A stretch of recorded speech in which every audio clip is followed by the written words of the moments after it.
Hello, and welcome back to Nocturne Noir. Before we begin, feel free to leave a comment and tell me where you're listening from. I love reading every single one. If you enjoy chilling tales that drift through the Nocturne Noir, don't forget to like the video and subscribe to the channel. Turn on notifications so you never miss a new story. Now, get comfortable, dim the lights if you dare, relax your mind, let the outside world fade away. And let's begin. Story 1. My name is Chris. At least that is what I have believed for as long as I can remember. I am writing this because I found something in the shed behind my mother's house, and I do not know what to do with it. I have spent the last several hours trying to convince myself that there is a simple explanation, but every explanation I come up with leads to another question. The object itself does not look unusual. It is an old diary. The cover is made from faded blue fabric. The corners are bent, and several pages are stained yellow with age. The word Chris is written across the front in thick black marker. That is my name. I found the diary behind a stack of old cardboard boxes in the shed. I had gone outside because my mother asked me to look for a box containing some Christmas decorations. The shed has always been filled with things she refuses to throw away. Old clothes, broken tools, empty jars, furniture, covered with sheets and boxes that have not been opened in years. I moved several containers away from the back wall and saw the diary lying on the floor. At first, I thought it belonged to me. Who else could it belong to? The handwriting on the cover even looked familiar. There was only one problem. I never kept a diary as a child. I remember owning notebooks. I drew in them, made lists, and sometimes copied jokes from television. But I never wrote down my daily life. I was not that kind of child. Yet the first pages described things that happened to me. It mentioned my mother's pancakes. It described visits to my grandparents' home near the woods. It mentioned the lake behind our house and songs my mother used to sing. Those details made it difficult to dismiss. The writing looked like something a young child would produce. The sentences were short. Some words were spelled incorrectly. The letters became larger whenever the writer sounded frightened. The first entry was simple. August 5th. Woke up, got up, went downstairs. Mom made pancakes. My favorite. That was normal.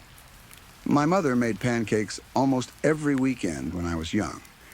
She added cinnamon to the batter and cooked them until the edges became slightly crispy. I used to eat them with too much syrup. The memory was clear enough that I could almost smell them. I turned to the next entry. August 15th. Woke up, got up, went downstairs. Mom made pancakes. My favorite. I was eating them when I saw a man looking at us from outside the window. I stopped reading for a moment. I did not remember any man outside our kitchen window. The house we lived in when I was young had a large window above the sink. Our backyard was behind it, surrounded by trees. Anyone standing there would have been trespassing. Still, children imagine things. Maybe I had seen a neighbor or someone repairing the fence. I continued. August 20th. Woke up, got up, went downstairs. Mom made pancakes. The man outside the window is getting closer. I didn't eat. That entry made me uncomfortable. The diary did not describe what the man looked like. It did not say whether my mother saw him. The writer simply stated that he was closer. I began wondering whether I had forgotten something from my childhood. People forget frightening events. The mind sometimes hides memories it cannot handle. I had read enough about trauma to know that was possible, but I had no memory of feeling unsafe inside that house. The next few entries were ordinary. They mentioned school, television, and a toy I had wanted for my birthday.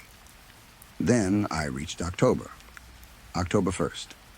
Went out of town with Grandpa and Grandma near the woods. They told me the same thing as always. Watch out for bears.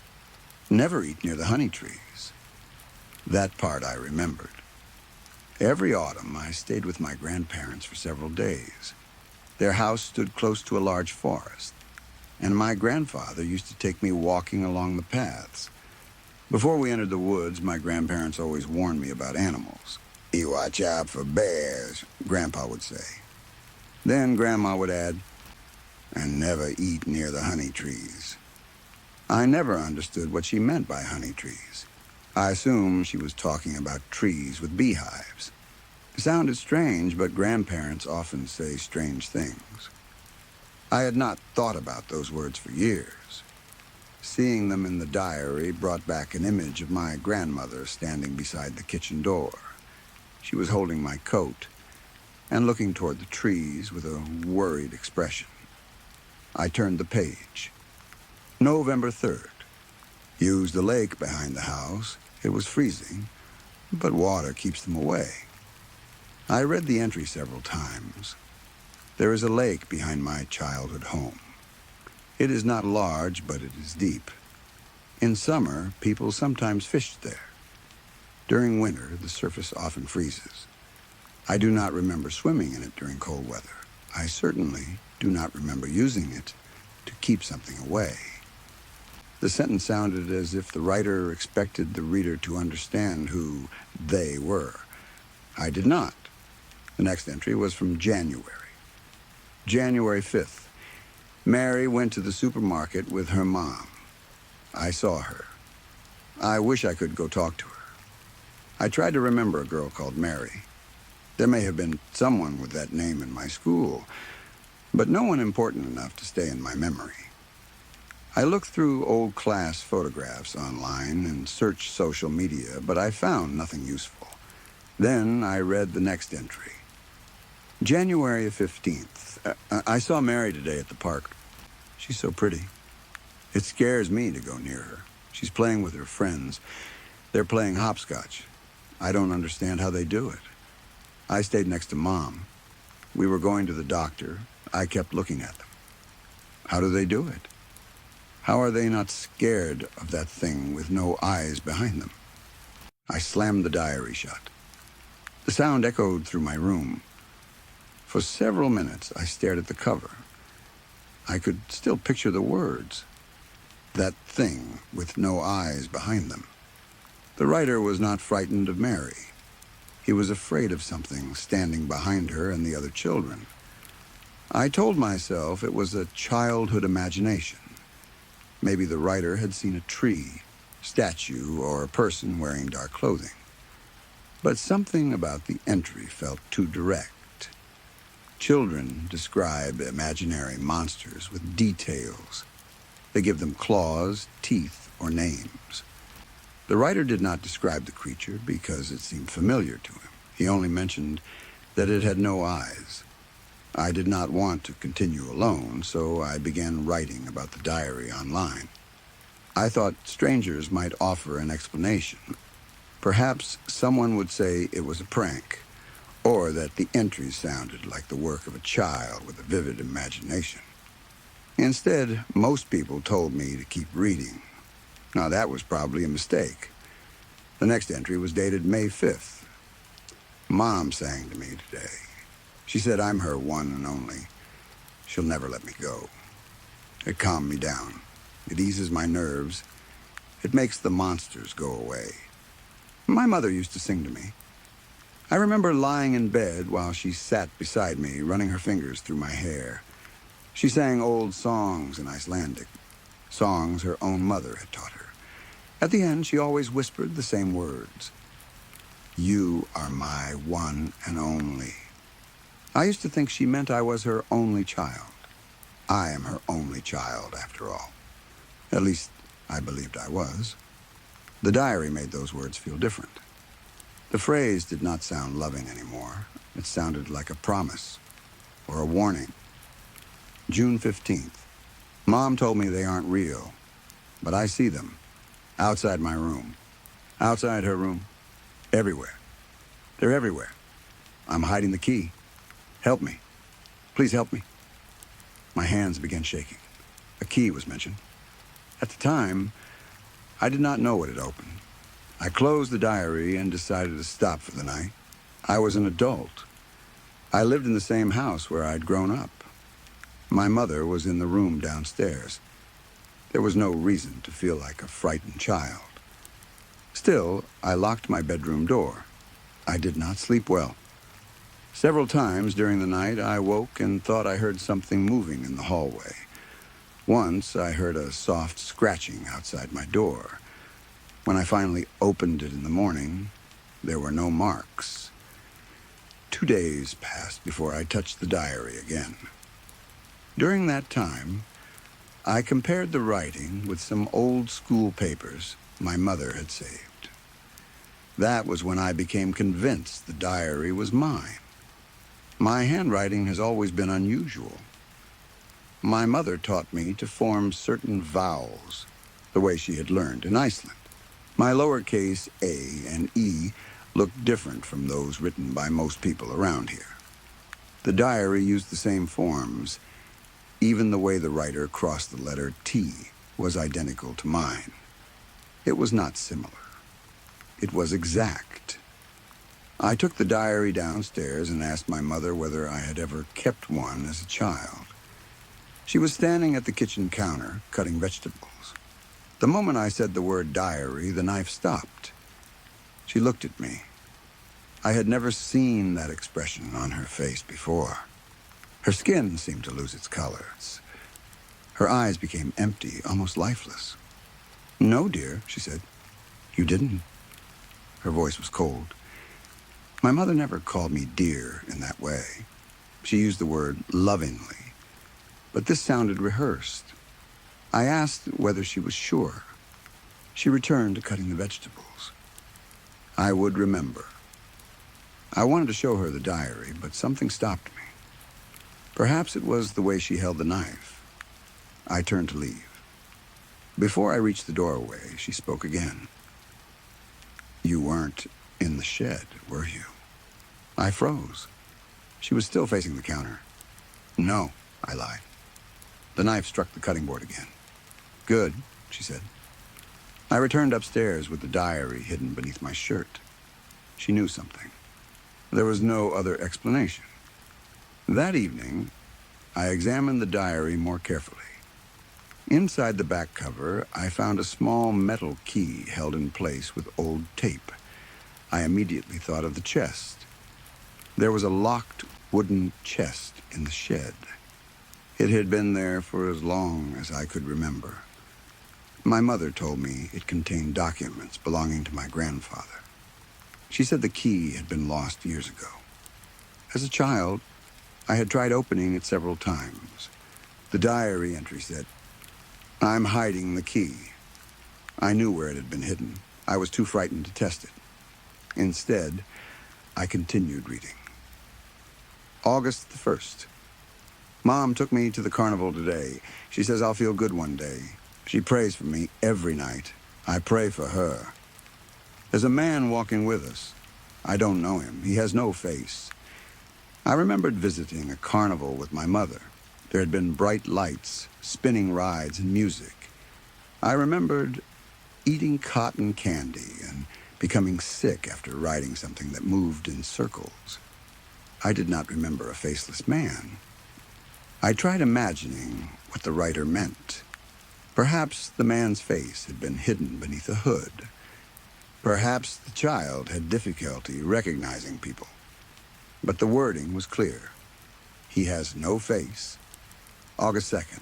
I don't want to go on. I want it to end. The man with no face looks at me as I write. He laughs. He laughs without a face. I looked around my bedroom. The curtains were open. Night had fallen, and the window reflected the room. For 1 second, I thought someone stood behind me. I spun around. Nothing was there. When I looked at the window again, I saw only my own pale face. 3 entries remained. August 5th. Woke up, got up, went downstairs. Mom didn't make pancakes. She never does anymore. All she does is pray. When will it end? I don't want to see them anymore. The date matched the first entry. Exactly 1 year had passed. The diary began with pancakes and ended with a house filled with prayer. August the 10th. I see them around me, the shadows, their faces, twisted and grinning. Please help me. The letters became much larger toward the bottom of the page. The pencil had been pressed so hard that it tore the paper in several places. The last entry had no proper date. At the top, the writer had drawn 3 question marks. Then the same word covered most of the page. Help, help, help, help, help, help, help, help, help, help, help, help, help, help, help, help, help, help, help. That was the end. There were no more entries. I sat on the edge of my bed with the diary open in my lap. My mind felt empty. If I had written those pages, why could I not remember any of it? Why had my mother lied? What was locked inside the chest? I waited until the next afternoon. My mother told me she was going to the supermarket. The moment her car disappeared from the driveway, I took the key and went to the shed. The air inside smelled of dust, oil, and damp wood. Sunlight came through a dirty window, but the back of the shed remained dark. The chest was beneath an old blanket. I removed the cloth. The wood was scratched and stained. A heavy metal lock was fixed to the front. There was also an old hunting rifle resting against the wall nearby. It had belonged to my grandfather. I knew my mother kept ammunition in a metal cabinet. I found the key hanging where it always was, loaded the rifle, and placed it beside me. I did not know what I expected. Maybe someone was living inside the chest. Maybe there was evidence of a crime. Maybe the diary's monsters were real. The small key fit the lock perfectly. When I turned it, something clicked. I lifted the lid. The chest was filled with photographs. There were hundreds of them. Most showed the same little boy. He had dark hair, pale skin, and a narrow smile. In one picture, he sat at the kitchen table eating pancakes. In another, he stood beside my mother at a carnival. There were photographs of him in the woods with my grandparents. There were school pictures, birthday pictures, and pictures taken beside the lake. My mother held him in many of them. They looked happy. They looked like a family. The boy appeared to be around 5 or 6 years old in the earliest photographs. In later ones, he looked closer to 10. I had never seen him before. That was impossible. If my mother had cared for another child, someone would have mentioned him. Beneath the photographs, I found an old picture of a baby. I recognized the blanket. My mother had shown me pictures of myself wrapped in the same one. But the man and woman holding the baby were strangers. The woman had red hair and a wide smile. The man wore glasses. Neither looked like my mother. Written on the back were 3 names: Daniel, Catherine, Jonah. There was no Chris. My hands became cold. I pushed the photographs aside and found several folders. The first contained medical records. The name on the top was Christopher Einerson. That was my name. The birth date was mine. The social security number was mine. But the photograph attached to the document showed the dark-haired boy, not me. The next folder contained prescription forms, antipsychotic medication, treatment for childhood schizophrenia. The notes described visual hallucinations, paranoia, fear of shadows, and repeated claims that faceless people followed him. The patient was Christopher. The photograph was the boy. Another folder contained police reports. The boy had gone missing for several hours near the lake. When he returned, he was found sitting in freezing water, saying that the wet place kept them out. There was a report about the carnival. Witnesses said the child screamed at an empty space beside his mother and begged a man with no face to stop laughing. Then I found an obituary. Christopher Einerson, beloved son. Born on my birthday. Died at the age of 11. The boy's photograph appeared beside the text. My knees weakened. I sat on the shed floor. The diary was not mine.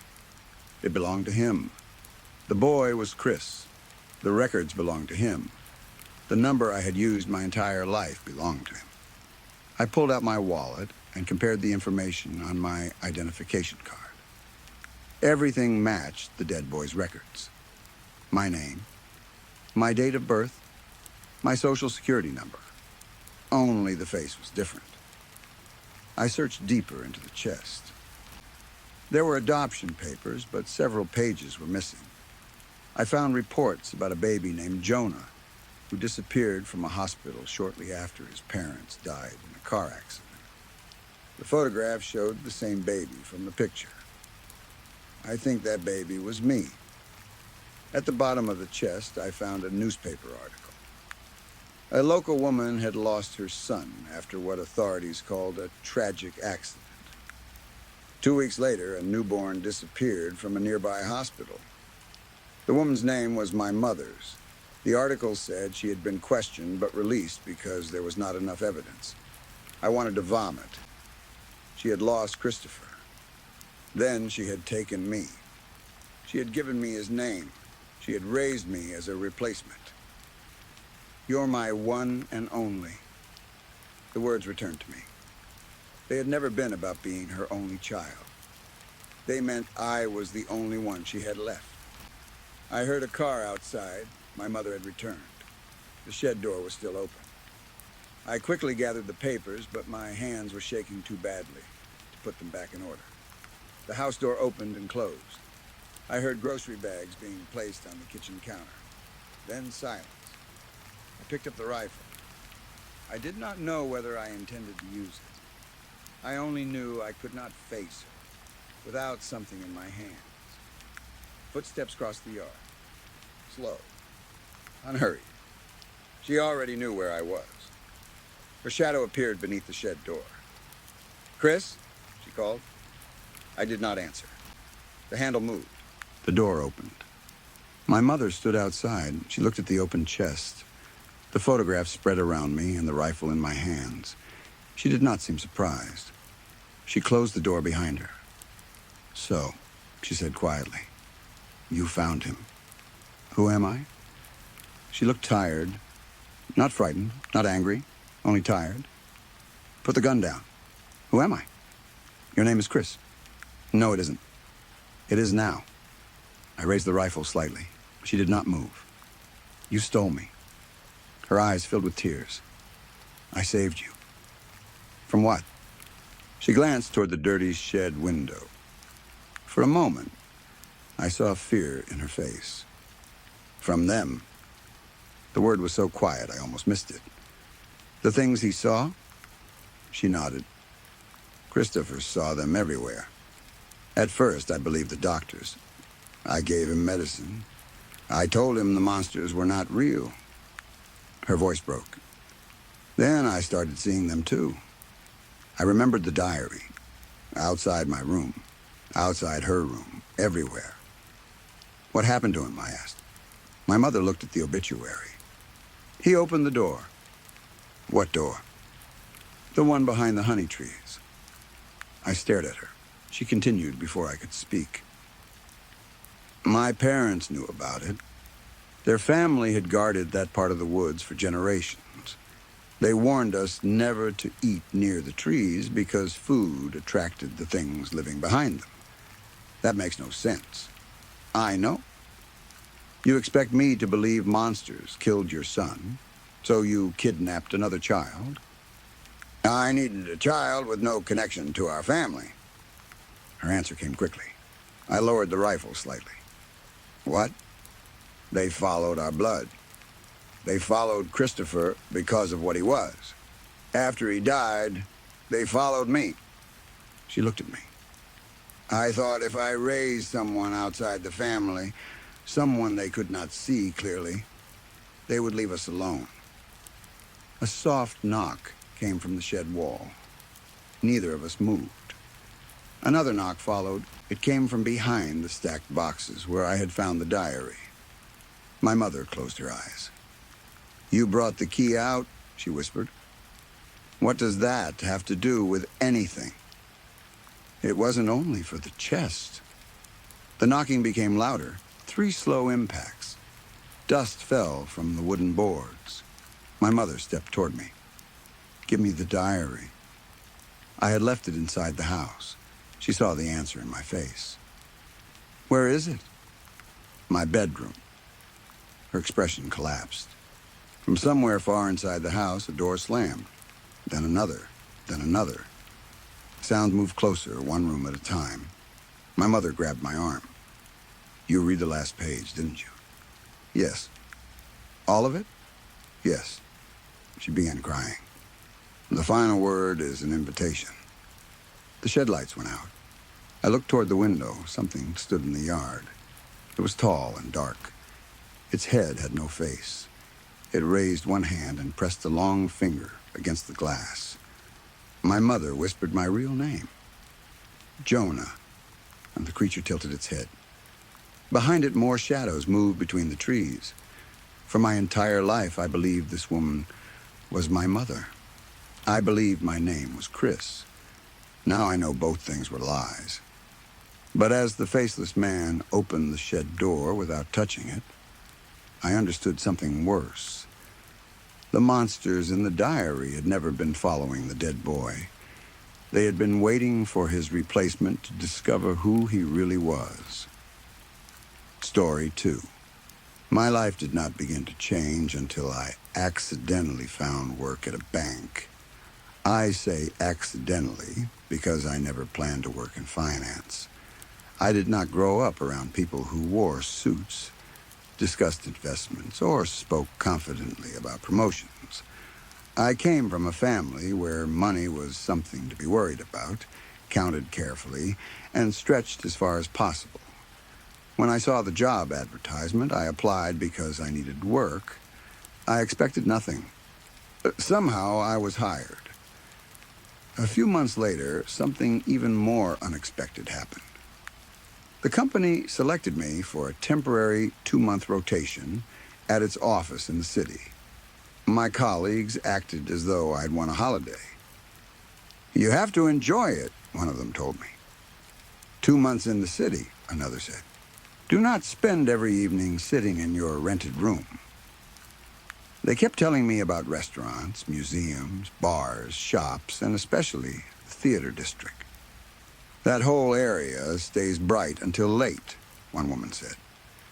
"You have to see a show, even if you only go once." At first I laughed and said I would think about it. The truth was that I had never been to the theater, not once. I had watched films. I had seen recorded stage performances online. I knew the names of several famous productions because everyone did. But I had never entered a real theater, sat beneath a painted ceiling, or listened to actors sing without microphones and screens separating us. Did I love theater? I had no idea. I had never experienced it, so I did not feel that I had the right to say whether I liked it or not. Still, the idea stayed in my mind. For the first time in my life, I was earning enough money to save a little. I was not rich, but I could buy something unnecessary without immediately feeling guilty. That was new to me. I wanted to spend money that I had earned with my own hands on an experience I had never known. So I bought a ticket. I chose a world-famous production that had been running for years. I will not name it here. Privacy is difficult enough without giving strangers the exact show, theater, date, and seat number. The performance was yesterday. The weather that morning was so bright and clear that it felt like a gift, meant especially for me. Sunlight filled the streets, and even the old gray buildings looked clean and warm. I had bought a dress for the occasion. It was not expensive, but it was the nicest thing I owned. It was dark blue, fitted at the waist, and just formal enough to make me feel as though I belonged somewhere important. I spent almost an hour doing my makeup. I rarely wore much, so every step felt difficult. I kept checking online guides and comparing my face to women who clearly had more experience. When I finally finished, I stepped back from the mirror. For once, I did not look like someone who had worked late, rushed through dinner, and fallen asleep with a laptop open beside her. I looked elegant. At least I hoped I did. My friends sent me messages while I was getting ready. One joked that people who went to the theater must be happier than everyone else. Another told me not to fall in love with an actor. I laughed, put my phone into my handbag, took my umbrella even though the sky was clear, and left. By the time I reached the theater district, evening had begun. The streets were filled with people. Towering posters covered the buildings. Faces of famous actors looked down from giant signs. Neon lights glowed red, gold, blue, and white. Theater names shone above the entrances. People stood in lines beneath bright signs, laughing and holding drinks. Taxis stopped every few seconds. Well-dressed couples hurried across the road. Street performers played music near the station. My heart beat hard against my ribs. I had seen videos of the area before, but no video had prepared me for the size of it. Everything felt grander, brighter, and more alive. It was a beautiful illusion. Every building invited people into another world. Every poster promised tragedy, romance, comedy, fear, or magic. I stood on the pavement for several minutes, simply watching. Crowds moved around me as if they had always belonged there. That was when a painful thought entered my mind. I had arrived very late to this kind of life. Other people had grown up going to shows with their parents. They knew how to dress, where to stand, when to arrive, and what words to use when discussing actors. I knew none of it. For a moment, I felt ashamed. Then another feeling replaced it, gratitude. I was there now. If I was finally standing beneath those lights, then perhaps it was not too late after all.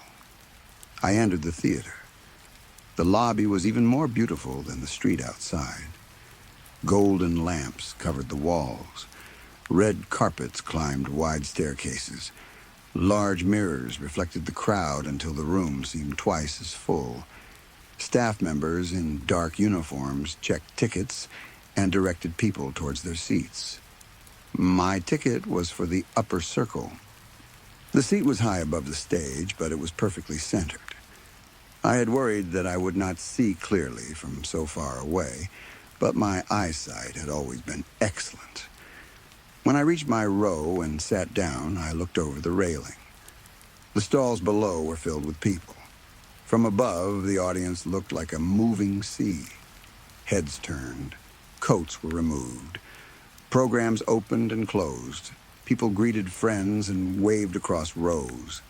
There were couples sitting close together, women wearing expensive jewelry, and men in suits that seemed made specifically for their bodies. Even the people attending alone appeared confident. They seemed to possess a quiet sense of privilege. They did not look around to check whether they were behaving correctly. They did not study other people and copy them. They simply belonged. Watching them reminded me of my graduation. My mother and I had tried so hard that night. We visited a flower shop together and bought a bouquet even though we could barely afford it. She wore her best dress, and I wore shoes that hurt my feet for hours. It was one of the few memories from my poor childhood that felt close to dignity. We had dressed carefully, stood straight, and pretended we were not worried about money. Sitting inside the theater brought back that same feeling. I was trying to stand at the edge of a world that had never been built for people like me. The seat beside me remained empty for several minutes. A seatmate in a theater is a matter of luck. You could sit beside someone who whispers through the entire performance, someone who smells strongly of alcohol, or someone who coughs without covering their mouth. The man who eventually sat beside me looked as though he had stepped out of a fashion magazine. He was alone. His hair was a very pale shade of blonde, almost white beneath the lights. His skin was smooth and strangely colorless. He was handsome, but in a cold way. There was nothing friendly in his face. His dark suit fit perfectly. The shoulders were sharp, the fabric smooth, and not a single crease marked his trousers. I could not stop myself from wondering about him. Had he taken the underground like I had? Did someone like him use public transport? Perhaps he was wealthy enough to call a taxi without thinking about the cost. As he sat down, the scent of his cologne reached me. It was cool and clean, like cold air, expensive soap, and something lightly metallic. I suddenly became aware of my own body. Was my perfume too strong? Was my handbag in his way? Was my umbrella touching his seat? I quickly pushed my things farther behind my legs. Then I worried that the sudden movement might seem rude, as if I were trying to get away from him. I looked at him from the corner of my eye. His expression showed no annoyance. He did not seem to notice me at all. Around us, people continued talking. A group of young women behind me discussed the cast. They mentioned names and terms I did not understand. On my other side, an elderly woman overheard them and gave a sharp little laugh. The girls noticed. Their voices became quieter. There seemed to be an entire hidden social system inside the theater. Some people knew more than others. Some wanted everyone to know how much they understood. The man beside me remained untouched by all of it. He did not react to the old woman, the girls, or the noise. I wondered whether he was a tourist. Maybe he was foreign. Maybe he was an outsider like me. That thought made me curious. I tried to look at his phone without making it obvious. He was scrolling through social media, checking the weather, and reading work emails. Nothing unusual. I was not trying to invade his privacy. I only wanted to know whether he was as excited as I was. Perhaps his calm expression hid a nervous energy. Maybe his heart was also beating too quickly. A warning bell sounded. People began switching off their phones. The lights started to dim. In the tiny moment before the theater became completely dark, I heard a strange sound beside me. Click-clack. It was sharp and wet. It sounded like someone cracking several knuckles at once, or twisting their neck too hard. I glanced at the man. His hands rested flat on his knees. He had not moved them. The last weak light from the stage touched his face. He appeared normal. Then the house lights went out. The theater fell silent. A pre-show announcement came through the speakers, reminding everyone to turn off their phones and avoid recording the performance. I checked my screen one last time, made sure it was silent, and placed it inside my handbag. The show began. I had prepared for it. I had read the plot online. I had watched trailers and official clips. I knew the basic story and recognized several songs. Still, I was not prepared for the force of live theater. When the orchestra began, I felt the music inside my chest. The entire room seemed to breathe with it. The actors' voices rose without the distance of a screen. Every note felt close enough to touch. The stage lights changed color, creating worlds in seconds. Walls appeared and vanished. Darkness became morning. A bare platform became a crowded street. I forgot the audience. I forgot my seat. For several minutes, I forgot everything except the stage. During the second number, a powerful solo, I noticed movement beside me. The man had raised both hands to his face. He pressed his palms against his cheeks. A wet, grinding sound came from behind his fingers. Crack, click, snap. The orchestra was loud enough to cover most of it. Then his upper body shook. It happened so quickly that I almost thought I had imagined it. His shoulders and chest vibrated at an impossible speed for less than a second. Then he became still again. The seat on his other side remained empty. Nobody else seemed to notice. I tried to focus on the show. The next song began. The man's joints cracked again. At first, the sounds came every few minutes. Then they became more frequent. His fingers snapped. His shoulders shifted. Something clicked inside his neck. It sounded as though every bone in his body was slowly coming loose. I kept my eyes on the stage. I told myself he might have a medical condition. Perhaps he had a nervous habit. Maybe he was in pain. Theater etiquette seemed to require that I remained still and silent. Everyone around me was watching the performance. I did not want to create a disturbance during my first visit. Then the shaking became violent. The man's body began to thrash in short, terrifying bursts. It looked as though an invisible hand had gripped his spine and shaken him like a toy. His head snapped forward, his shoulders pulled back, his arms blurred beside him. The clicking inside his body began matching the beat of the orchestra. Click, click, click. I could no longer ignore him. I turned my head. A shaft of colored light crossed our row. For 1 second, I saw his face. It was gone. Where his handsome features had been, there was only a wrinkled sheet of almost transparent skin. It stretched over several round, glassy shapes beneath it. The shapes pushed against the skin like large eyes trapped under fabric. His mouth had disappeared. His nose was gone. His neck turned slowly with the mechanical movement of a rusty screw. I could hear the bones grinding inside it. I blinked hard. When I opened my eyes, his face was normal. Pale skin, blonde hair, cold, handsome features. He was watching the stage. My heart began to race. Had the lighting created an illusion? The stage lights were changing quickly. Perhaps the moving shadows had distorted his face. Before I could look again, a small beam of white light entered our row. A member of staff was guiding a woman towards the empty seat beside the man. The woman wore a sleek black dress. Her hair was styled perfectly, and her makeup looked artistic and expensive. Compared with her, my own careful efforts felt childish. She moved along the row without stumbling.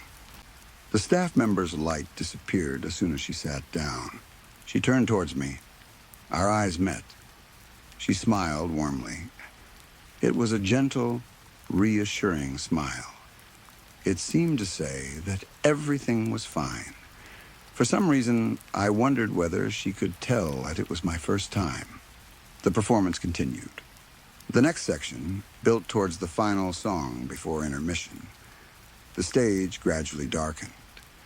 Then a single bright spotlight fell on the leading woman as she began a tragic solo. The rest of the theater was almost completely black. Under the music, the cracking beside me became louder. Wet snaps, grinding bones. The man shook so violently that his limbs became blurred shapes. I turned again. The elegant woman had placed one hand against his chest, except there was no jacket beneath her palm, and there was no shirt. The center of his chest had opened. The skin and ribs had pulled apart, revealing a glowing mass inside him. It looked like a heart. It pulsed with a sick green light. The woman's face remained calm. She pushed her fingers around the glowing organ. Then she squeezed. Pop. The heart collapsed like a balloon pierced by a needle. The man's entire body folded inward. His bones seemed to dissolve. His flesh shrank. His arms and legs emptied as though something had removed everything inside them. Within seconds, all that remained was a loose sheet of pale skin resting on the seat. The woman lifted it calmly. She rolled it into a narrow shape. Then she opened her theater program, placed the skin between the pages, and pressed the booklet closed. She slipped it into her designer handbag. The final note of the song filled the theater. The curtain fell. The house lights came on for intermission. The sudden brightness hurt my eyes. The seat beside me was empty. My hands shook so badly that I could barely move them. I turned towards the group of young women behind us. "Did you see that?" They stared at me. "The man," I said. "The man who was sitting here. Did you see what happened to him?" One of the women frowned. "What man?" "The blonde man. He was sitting right beside me." Their expressions changed from confusion to discomfort. "That seat has been empty all night," one said. "No," I replied. My voice rose. "He was here. He was wearing a dark suit." The women exchanged worried looks. The elderly woman nearby watched me with open suspicion. "Never?" I asked. "None of you saw him?" One of the girls slowly shook her head. I felt panic rising. My chest tightened. The theater became too warm. The crowd began moving towards the aisles, but I could not stand. Then the woman in the black dress appeared beside me. She gently touched my arm. "Come with me," she said. Her voice was smooth and calm. She guided me out of the row. I followed because I did not know what else to do. We entered the lobby. It was bright and crowded. People bought drinks, discussed the first half, and stood beside mirrors taking photographs. The normal activity around us helped me breathe. The woman kept one hand lightly on my arm. "It is your first time at the theater, isn't it?" she asked. My face became hot. "Yes." I felt embarrassed admitting it. She laughed softly. "Oh, do not worry. Everyone has a different experience their first time." Her tone was kind. "Sometimes I wish I could forget everything every night," she continued. "Then I could experience that magical feeling again. The surprise, the fear, the beauty." I stared at her. "The man," I said. "What happened to him?" Her smile did not change. "You saw one of the hidden performers." I did not understand. She leaned closer, speaking as though she were sharing a secret. "Large productions sometimes use cast members inside the audience, especially in the upper levels. They create private scenes for a few selected guests." "Inside the audience?" "Yes. Immersive theater." The word sounded familiar. I had heard of performances where actors spoke directly to guests or moved through the crowd. She continued before I could question her.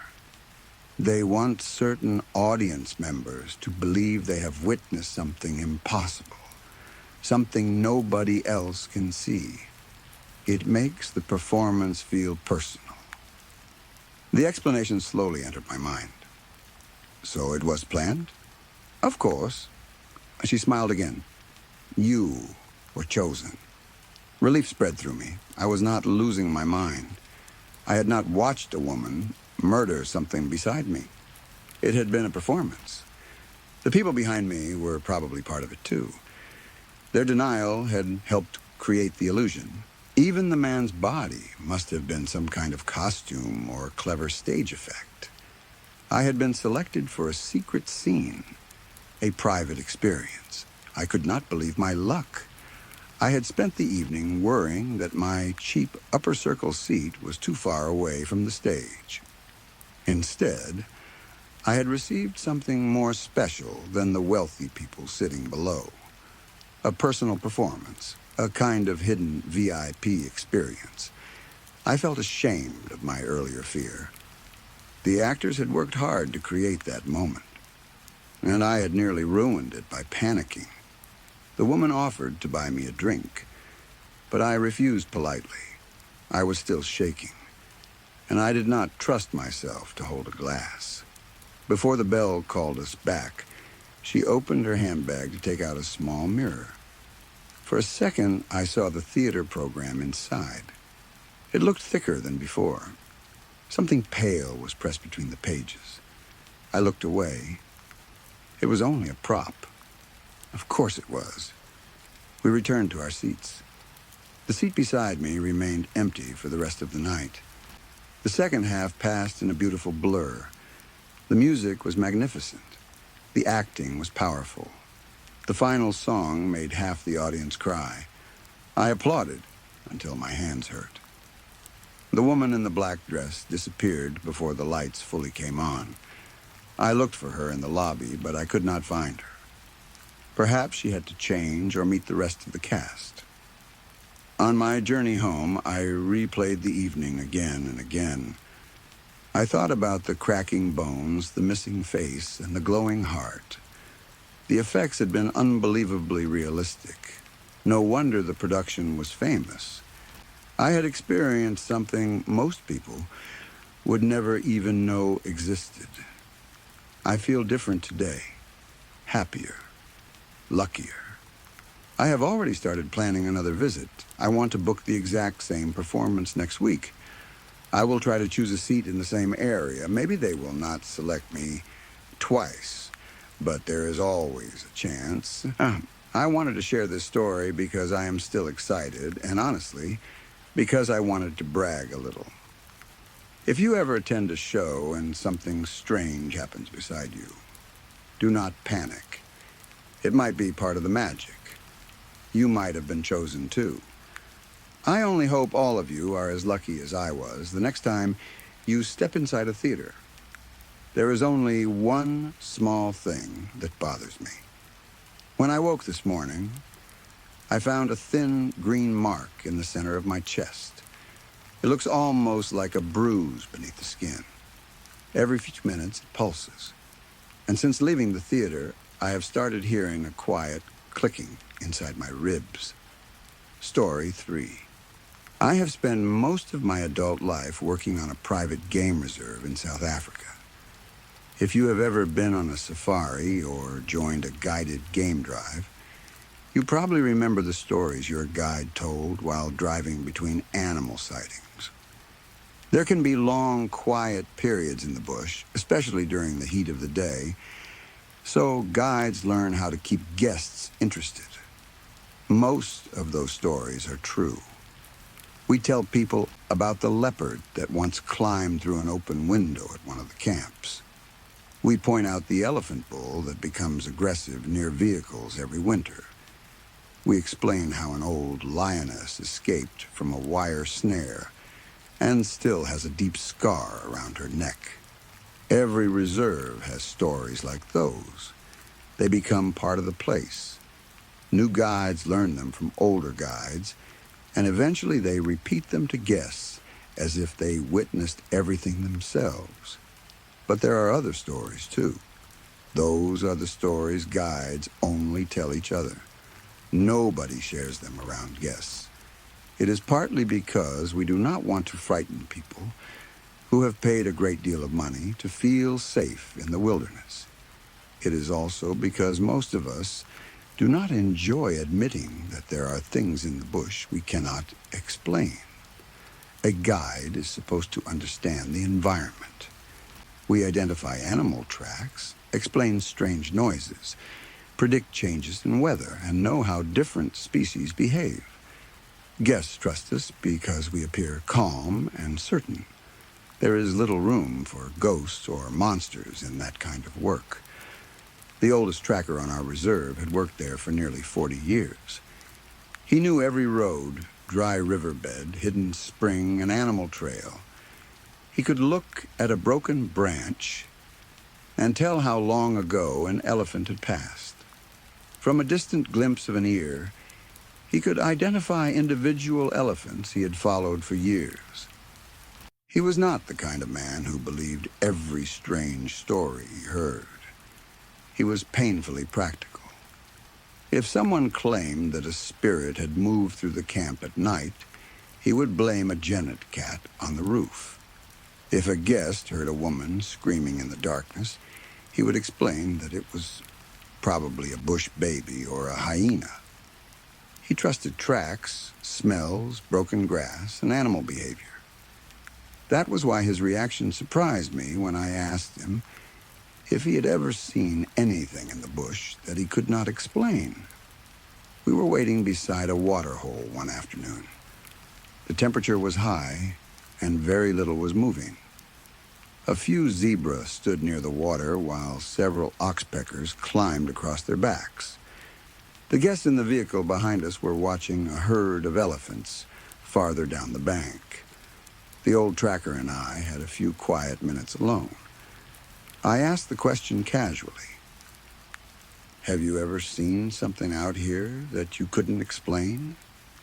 He did not answer. At first, I thought he had not heard me. He continued watching the opposite side of the waterhole. His face remained still, but his eyes moved slowly across the trees. After nearly a minute, he asked, "Have you ever heard of Nkaru?" I shook my head. "No." He turned toward me. For a moment, he looked relieved.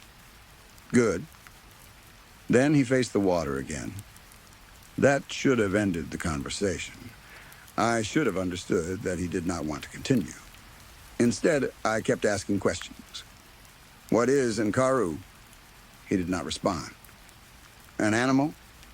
Still nothing. "Is it some local story?" He gave a tired sigh. "If I tell you, cool," he said, "you will spend the rest of your career wondering whether you have seen it." I smiled. "I already spend half my life wondering what I have seen." He did not smile back. According to him, almost every reserve had stories about Nkaru. The name changed depending on the region and the language of the person telling the story. Some guides had never heard the word Nkaru, but knew the same thing by another name. The details were always similar. A human-shaped figure stood just inside the trees. It was never close enough to identify clearly. It was never far enough away to dismiss completely. People usually noticed it while driving past a tree line or watching animals in a clearing. At first, they thought it was another guide, a tracker, a ranger, or a lost tourist. Then they realized something was wrong. The figure did not wave. It did not walk. It did not react to vehicles. It only stood between the trees and watched. "What does it look like?" I asked. "Like someone standing far away." "That isn't much of a description. That is all anyone sees." "Is it dangerous?" The tracker was quiet again. Finally, he said, "It has never harmed anyone I know." "Then why does everyone avoid talking about it?" He slowly turned his head toward me. "Because nobody knows what happens if it decides to stop keeping its distance." I laughed. I thought he was trying to scare me. He looked back at the waterhole and said nothing else. For the next few months, I forgot about the conversation. Work on a game reserve can be exhausting. We started before sunrise, spent hours driving rough roads, answered the same questions from guests, and often finished long after dark. There was little time to think about mysterious figures hiding among trees. Then, one evening, while I was leading a game drive, one of my guests pointed toward the bush. We had stopped near a herd of impala. The light was fading, and the tops of the trees had turned golden in the last sunlight. The guest was sitting behind me. "Why is another guide standing out there?" she asked. I looked in the direction she was pointing. There was not supposed to be anyone in that area. The nearest road was behind us, and guides were not allowed to walk through that section without informing the control room. For 1 second, I thought I saw someone standing between two mopane trees. The figure was dark and narrow. It seemed to be facing us. I tried to focus on it. The shape blended into the shadows. I blinked. Nothing was there. "There's no one," I told the guest. She leaned forward. "I thought I saw a person." Probably a tree trunk, I said. That explanation satisfied her. It almost satisfied me. Then I noticed the impala. Every animal near the tree line had stopped feeding. They were not running. They were not making alarm calls. Their tails were not raised. They simply stood completely still and stared toward the same patch of bush. Animals do not behave that way without a reason. A leopard might make them snort warnings.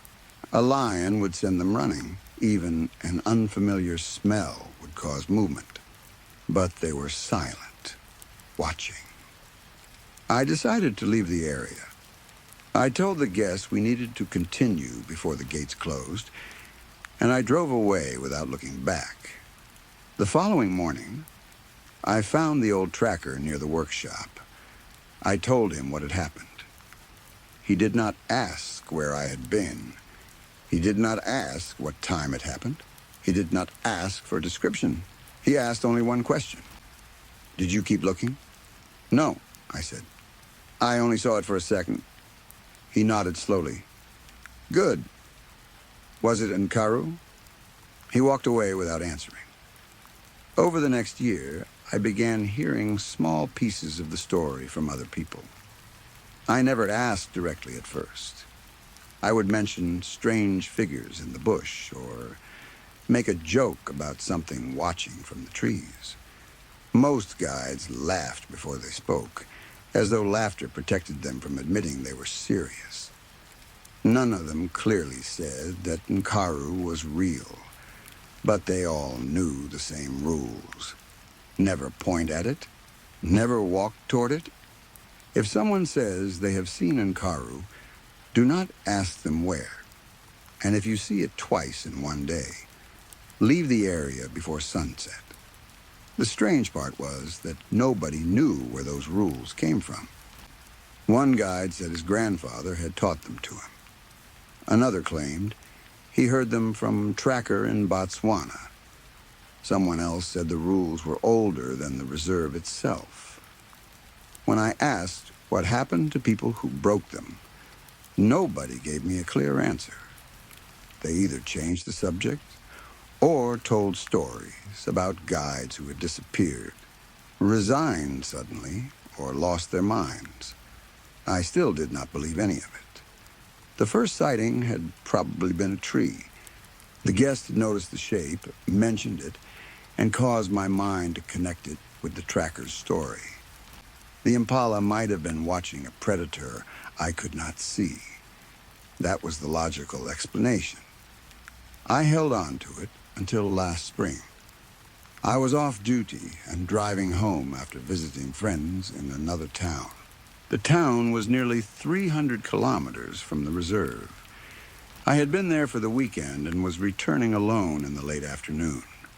The road passed through long stretches of dry land, farms, and woodland. Traffic was light. As I drove beside a thick patch of trees, something caught my attention. Someone was standing in the woodland. At first I thought it was a hiker. Then I realized there was no path, building, or parked vehicle nearby. The figure stood several meters inside the trees. It was facing the road. It did not wave for help. It did not move at all. I slowed down without thinking. The car behind me sounded its horn. I ignored it for a second and turned my head toward the figure. The moment I looked directly at it, I felt something I still cannot properly describe. It was not fear. Not at first. It was recognition. I felt as though I had seen that exact silhouette before. Not something similar. The same height, the same shape, the same slight angle of the head. The distance between us also felt familiar. It stood as far away as the figure I had seen between the mopane trees. The same distance. Exactly. More cars began sounding their horns behind me. I forced myself to look back at the road and continued driving. For the next several kilometers, I checked my mirrors. There was nothing behind me except cars and empty road. That evening, I remembered something the old tracker had told me months earlier. I had once asked how Nkaru could appear on different reserves. He had looked at me and said, "Nkaru does not follow roads." Then he added, "It follows people." I wish I had forgotten that sentence. Since the drive home, I have seen the figure 4 more times. The second time was near a line of trees beside a petrol station. I had stopped to buy coffee before an early drive. The sky was still gray, and the station lights were on. As I walked back toward my vehicle, I felt the urge to look toward the trees behind the building. It was there, motionless, facing me. I immediately looked away. I did not point. I did not speak. I got into my vehicle and left. The third time happened inside the reserve. I was driving alone after dropping guests at camp. My headlights passed across a dry riverbed, and the figure stood on the far bank between 2 trees. It was at the same distance again. The headlights touched it for less than a second. I kept driving. I did not tell anyone. The fourth sighting happened outside my home. There were trees behind the staff housing area, separated from the buildings by a wire fence. I woke around 2 in the morning with the feeling that someone was outside. I went to the window. The figure stood beyond the fence. I could not see its face. I could not even say whether it had a face. But I knew it was looking toward my room. I stepped away from the window and closed the curtains. I sat awake until sunrise. The 5th time was yesterday. That is why I am writing this. I was guiding a family during an afternoon drive. We had stopped to watch giraffes feeding near a clearing. A young boy in the back row suddenly asked, "Who's that man?" My hands tightened around the steering wheel. His mother asked, "What man?" The boy pointed toward the trees. I grabbed his hand and lowered it before I even realized what I was doing. "Don't point," I said. Everyone looked at me. The boy began to cry because I had frightened him. I apologized and told them I thought there might be a dangerous animal in the area. I did not look toward the trees, but I did not need to. The giraffes had stopped feeding. All 3 stood with their necks straight, staring into the bush. We left immediately. Maybe it is all a coincidence. Maybe hearing the story planted an idea in my mind. The human brain finds faces in windows, shadows, clouds, and tree trunks. Once we learn a pattern, we begin seeing it everywhere. That is the explanation I repeat to myself. It works most of the time. It works while I am in camp, surrounded by people. It works in daylight. It works right until I catch myself turning toward a tree line without knowing why. Because that is the worst part. Sometimes I look before I see it. I will be speaking to guests or checking the road, and suddenly I feel the need to turn my head. It is always there, waiting at the same distance. Now I understand why guides do not tell guests about Nkaru. The story does not make you believe in it. It does something worse. It makes you wonder whether you have already seen it without realizing.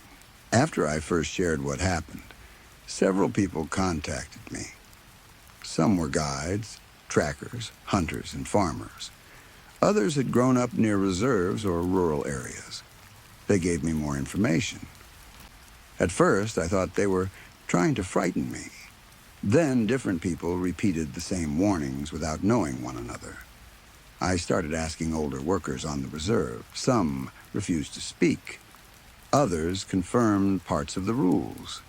I am writing them here in case someone else sees the figure. The first warning concerns dassies. A dassie is a rock hyrax, a small animal commonly found in rocky areas. It looks harmless, almost like a large guinea pig, although its closest living relatives include elephants. Dassies make several calls. but they do not laugh like people. If you hear Dazzy laughing, walk away. Do not search for the sound. Do not follow it.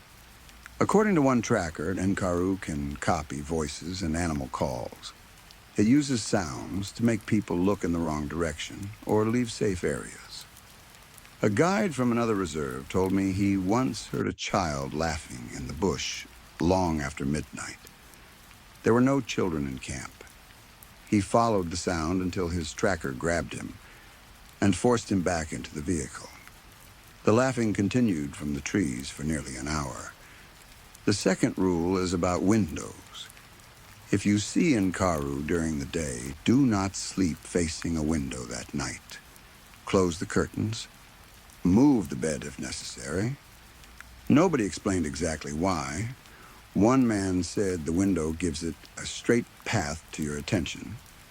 Another claimed that it watches people while they sleep and learns their faces. The old tracker only said, "Glass makes distance difficult." I do not understand what that means. I still move my bed. The third rule is to avoid being alone after dark. If you see it during the day, use a buddy system that night. Do not walk alone in dark areas. Do not leave camp without telling someone. During daylight, Nkaru only stalks. At night, it hunts. Again, nobody could tell me what hunting means in this case. There are no confirmed attacks, no bodies that anyone will openly connect to it. But one former guide told me about a colleague who saw the figure twice before sunset. That night, the colleague left his room to smoke. He never came back. The reserve found his shoes near the fence. His footprints continued into the bush for about 30 meters and then stopped in open ground. There were no animal tracks nearby, no blood, nothing. The fourth warning concerns dreams. If you see Nkaru in a dream, you may have become its main target. Once that happens, distance no longer protects you. It can track you for the rest of your life. One woman told me that her father saw a figure near a forest in Zimbabwe when he was young. Years later, after moving to England, he began seeing the same shape near parks and garden trees. He dreamed of it shortly before he disappeared. The family found his bedroom window open. There were muddy footprints on the carpet. The footprints began at the window and ended beside the bed. None led back out. The fifth rule may be the most important. Never speak to Nkaru. Never call toward it. Never say its name while facing the bush. It knows when it has been noticed. It knows when someone is trying to contact it. Speaking to it may create interest. If it has only been watching you, it may begin following you. If you are part of a group when someone attracts its attention, it may later target other members of that same group. That means the boy who pointed during my game drive may now be involved. So could his parents. So could everyone in the vehicle. I have not stopped thinking about that. I contacted the lodge where the family was staying and made an excuse to check whether they were safe. They left the reserve yesterday morning. According to reception, the boy complained during breakfast that a tall man had been standing outside their room. His parents thought he had experienced a nightmare.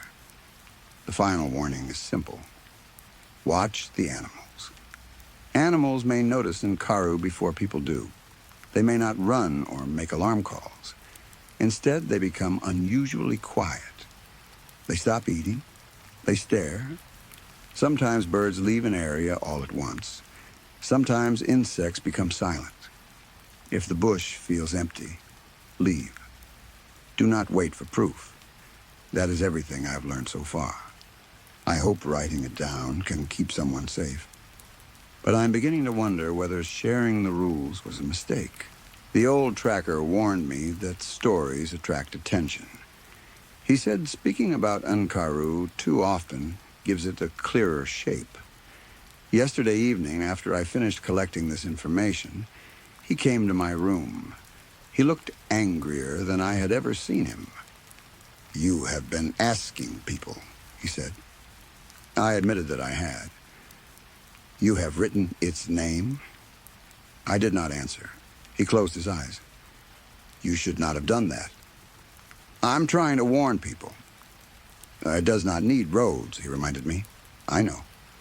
It does not need tracks. I know. His eyes opened. And now it may not need trees. A cold feeling passed through me. What does that mean? He stared at the dark screen of my laptop. Then he asked whether I had dreamed about it. I told him no. That was a lie. The dream happened the night before. I was standing in a wide clearing beneath a black sky. There were no stars. Nkaru stood at the usual distance, barely visible among the trees. For the first time, it moved. It stepped forward. Only one step. But that one step changed everything. The distance between us became smaller. When I woke, my curtains were open. I always close them now. There was dirt on the floor below the window. This evening, I saw it again. Not near the trees. Not behind the fence. It was standing at the end of the corridor outside my room. It was still difficult to see clearly, even under the electric lights. Its shape seemed to absorb the details around it. I could not make out clothes, skin, or face. It stood at exactly the same distance as before.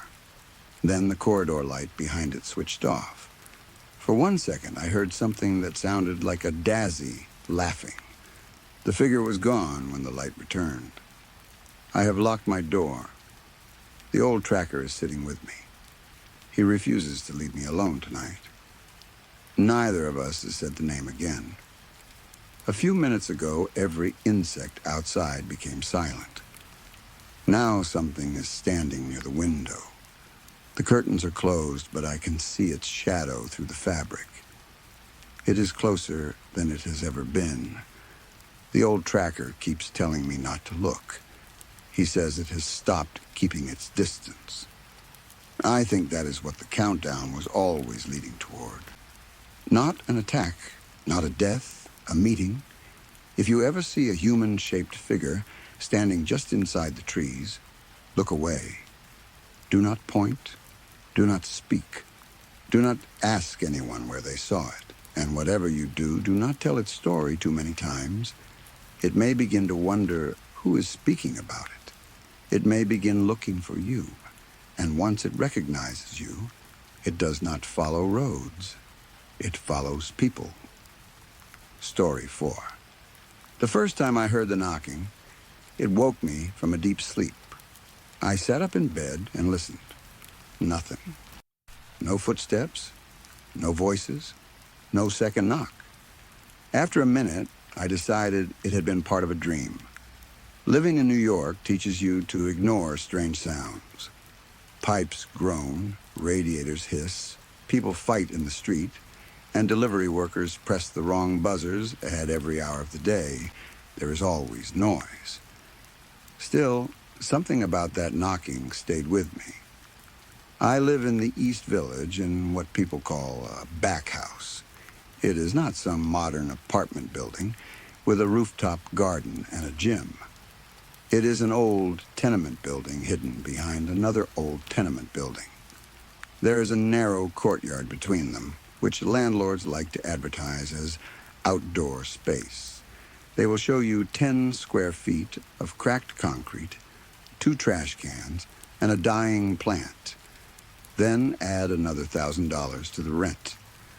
My apartment is barely 200 square feet. The bedroom, kitchen, dining room, and living room are almost the same space. If I stand in the center, I can reach most of my furniture without taking more than a few steps. The rent should be ridiculous. Luckily, I found one of New York's rare miracles. A rent-stabilized apartment for less than $2,000 a month. I have lived there for more than 20 years. I will probably die there. When I first moved in, the apartment still had a wrought iron door guard from the early 1900s. It was not a normal chain lock. It was a heavy metal bar that allowed the door to open only about 2 inches. Whoever had installed it clearly did not trust the people in the hallway. I could not blame them. In more than 2 decades, almost nobody had knocked on my door.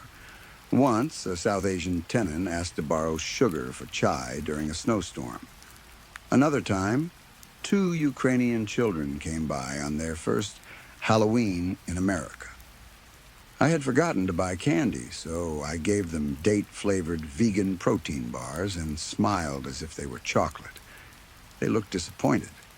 Their parents thanked me anyway. Those were the only knocks I could remember. Then came the second night. I had woken up to use the bathroom. It must have been after 2 in the morning. I was standing over the toilet when I heard it. Knock, knock, knock. I stopped in the middle of relieving myself. If I had not already been standing, I might have fallen out of bed. The sound was not loud, but it was clear. Someone was at my door. I cut the stream short and stood completely still. Could they hear me? Probably. My apartment was so small that no matter where I stood, I was only a few yards from the front door. I held my breath. At first, all I could hear was my own heart pounding somewhere near my throat. Then I heard feet moving outside. Heavy boots. I do not know how I knew they were heavy. They simply sounded that way. Thick soles, hard heels, maybe steel toes. The kind of boots that could break someone's jaw with one kick. There was no chance I was flushing the toilet. My landlord had repaired the rotting wooden floor the year before. He had only done it because he had promised me a better apartment in the front building, and then rented it to someone else for twice the price. The repair was his way of easing his guilt.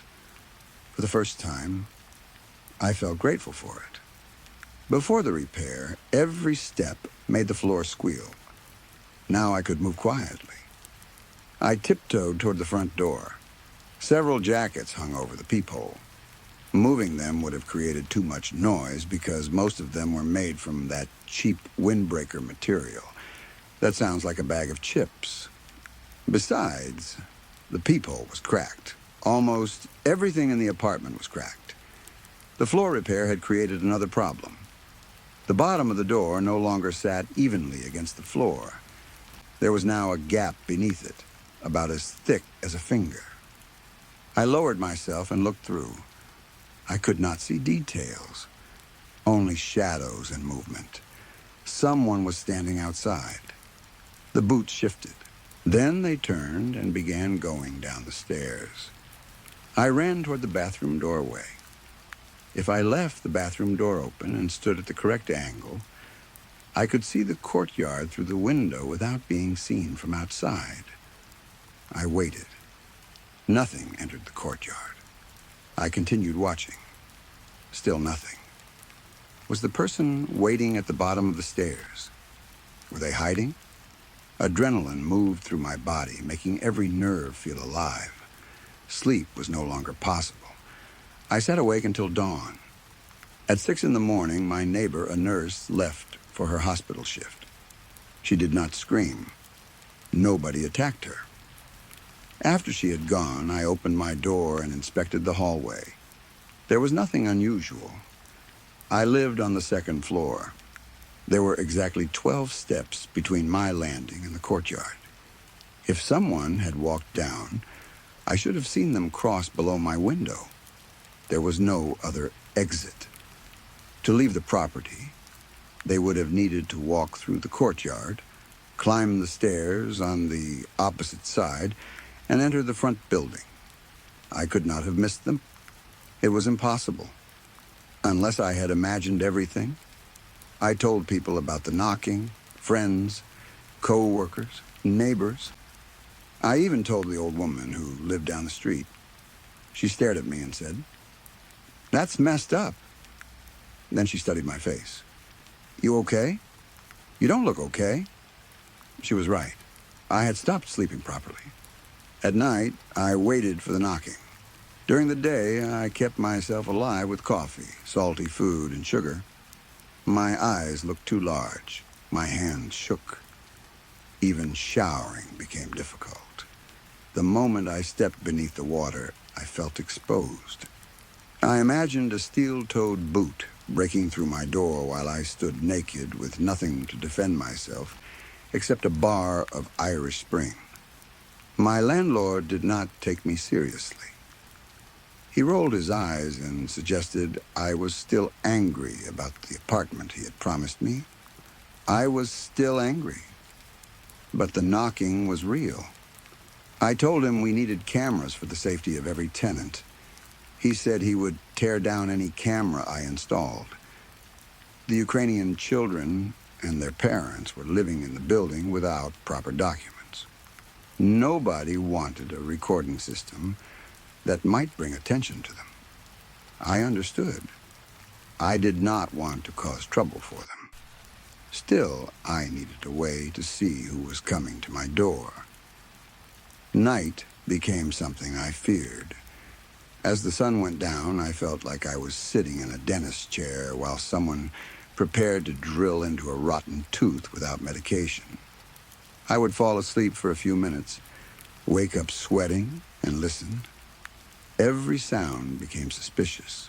Pipes, footsteps, doors closing in the front building. Then one night, I got out of bed to use the bathroom. As I passed the window, I looked down into the courtyard. On the opposite side, a short flight of stairs led into the front building. A broken light bulb above the entrance gave off a weak yellow glow. A man was standing beneath it. At first, I thought he was wearing a costume from an old Broadway play. He looked like a cab driver from the early 1900s. He wore thick, straight trousers held up with suspenders over a collared shirt. His boots were badly worn and tied together with string. A damaged tweed cap covered his head. It looked as if someone had placed it on a corpse. A gust of wind came through my open window. The smell hit me immediately. When I was a child, my dog Pepper escaped from our yard and was hit by a car. We did not find her until 2 days later. She had been lying beside the road in the summer heat. I still remember the flies. The man in the courtyard smelled like Pepper's body. Was he dead? The thought should have sounded ridiculous. Then he looked directly at me. My apartment was dark. There was no way he should have been able to see me from below. But our eyes met. He did not blink. He began walking down the 10 steps into the courtyard. His boots struck the ground with heavy clunks. He limped toward my building without looking away from my window. I ran to find my phone. I could not remember where I had left it. It was not in my pants. It was not charging beside the bed. Maybe it was in my bag. Would I call 911? What would I say? A strange man was looking at me? Then the knocking began. Knock, knock, knock. This time, it was not polite. The man started hitting the door. Bang, bang, bang. The doorknob shook. That was when I learned that terror is not just an emotion. It is physical. My stomach tightened. My skin went cold. My body wanted to empty itself onto the floor. I did not ask who was there. I did not make a sound. Suddenly, the banging stopped. The silence felt worse. I stared at the bottom of the door. Something appeared beneath it. A finger slid through the gap. It moved slowly across the floor, feeling from side to side as though it could see me. The skin was gray and rough. A rash covered the knuckles. Tiny points of blood pushed from the center of red bumps. I wanted to run. My body refused. There is a level of fear where the body no longer fights or escapes. It shuts down. I woke up on the floor. In an apartment my size, there is no real difference between the kitchen floor, living room floor, and dining area. My head hurt badly. I must have struck it when I fainted. I held ice against the swelling, but it did nothing for the fear. Who had been outside? Why had he pushed his finger beneath my door? The old woman down the street offered me a calming pill if I collected her laundry. I ran to the laundromat. When I returned with her neatly folded shirts and underwear, she handed me the pill. I chewed it because I wanted it to work faster. While she put away her clothing, she told me she had lived on the block since Richard Nixon was president. She knew the history of every building. Mine, she said, was once known as the Q House. Q for quarantine, she explained.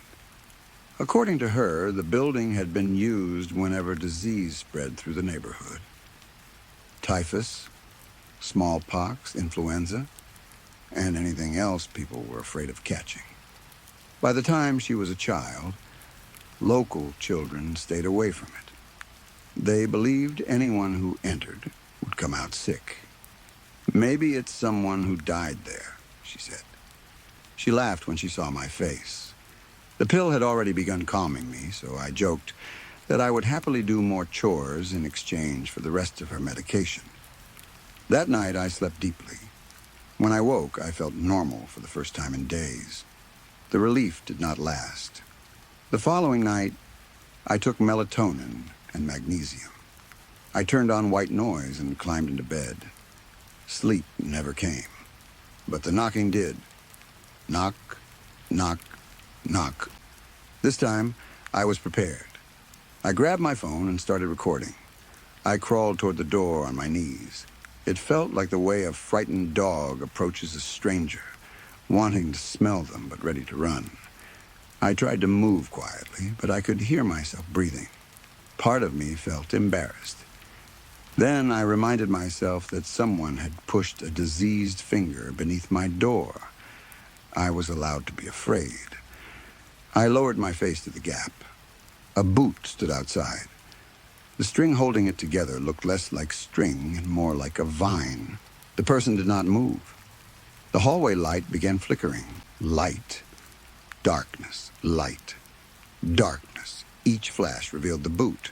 Then it bent. The toe remained flat while the rest folded in a direction a human foot should not move. I leaned closer. I knew it was a terrible idea, but I needed to understand what I was seeing. Something struck the hallway floor. It did not sound like a hand or knee landing. It sounded like a bone snapping. Another crack followed, then another.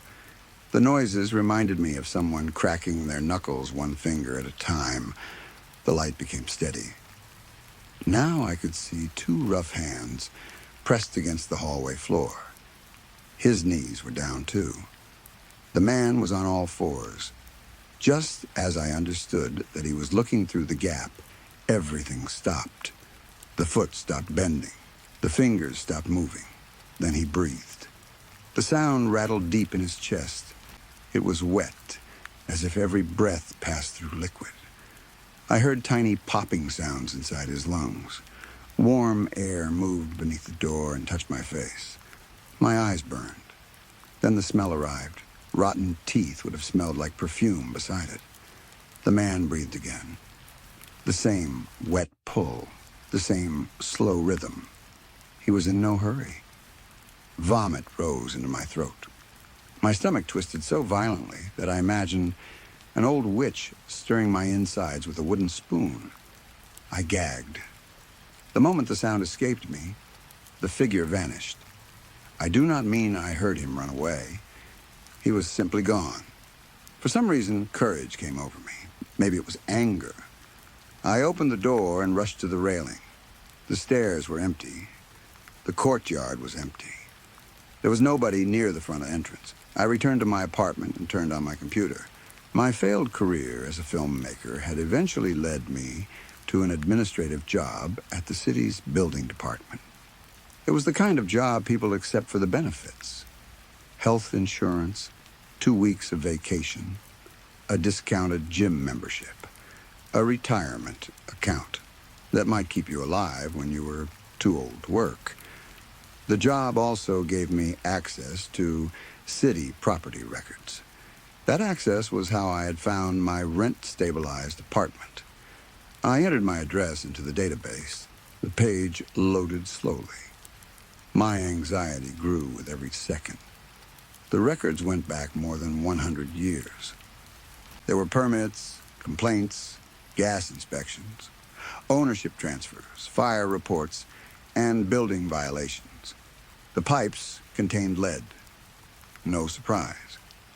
A fire in the 1970s had killed an elderly woman and her cat in the front building. The outside walls had not been properly painted since the 1940s. Again, no surprise. Then I found the old tenant records. The style changed as I went farther back. Typed documents became handwritten pages. Neat forms became fading cursive. Near the end of the 19th century, I found several death certificates. The first belonged to Mary and Catherine Sullivan, twins, 6 years old. Beneath their names, I could make out several words. Stairwell near courtyard. Deceased 3 days. I stared at the screen. How could 2 dead children remain in a shared stairwell for 3 days without anyone reporting them? Then I saw what had been written across the page in dark ink. Typhus. Typhus. Typhus.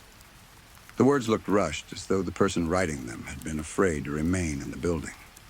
Below them were 2 more words. All dead. Everyone in the building had died. My mind filled the rooms with bodies. People in the hallways, people in the apartments, people in the boiler room and on the roof. The image of the Sullivan twins disturbed me most. I imagined them trying to escape after the adults had already died. Maybe they had reached the stairs but were too weak to continue. Maybe they held each other and cried until they could not breathe anymore. I often drank beer beside that stairwell during summer. Sometimes I leaned against its peeling yellow wall. The building had barely been renovated. There was a good chance the same wall had been there when the girls died. I searched the tenant list. There were no apartments marked B in the oldest records. My apartment was 2B. The old list contained only apartments marked A, belonging to the front building. There were far more than 12, even though the front building now had only 12 units. Maybe the apartments had been combined later. One name had been circled. Mr. Alfred Murphy, age 36. Next to his name was the word hallway. His apartment was listed as 2A. The information made no sense. I closed the laptop. The moment the lid clicked shut, air rushed from the room as if the apartment itself had released a breath. I put on headphones, turned off the light, and waited for morning. I never slept. The small amount of sunlight that rose over the East River eventually reached my window and touched my face. My skin itched. When I stood, I nearly fell. I felt dizzy and hot. The bathroom was only a few steps away. I made it to the mirror and looked at my face. Small red bumps covered my cheeks and forehead. Acne, I thought. I called in sick. After several hours of sweating and shaking in bed, I decided to visit the emergency room at NYU. There was no point having health insurance if I refused to use it. The doctors ran tests. No COVID, no influenza. They said I had a fever, possibly caused by a virus. The white blood cell count was unusual, but not enough to panic.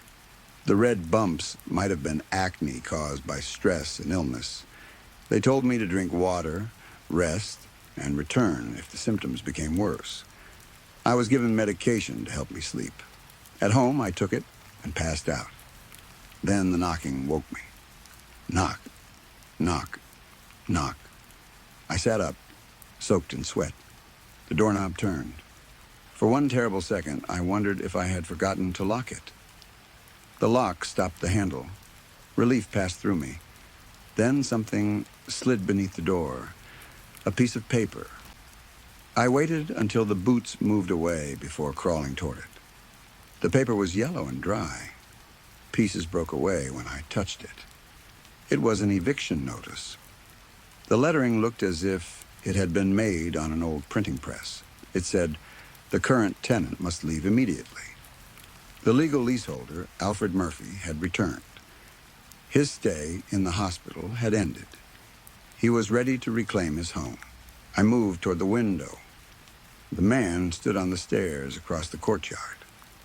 This time, he carried an old canvas suitcase. He looked directly at me. I wanted to scream. Then I saw my reflection in the glass. Red bumps covered my entire body.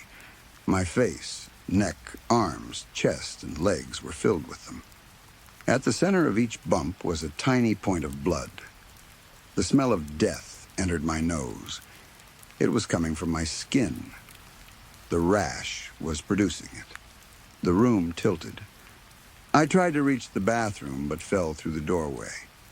My head struck the old porcelain bathtub. As my vision blurred, I noticed something carved beneath the tub. Apt 2A. Then everything went dark. The doctors never discovered what had caused the fever or rash. By the time I woke in the hospital, both were gone.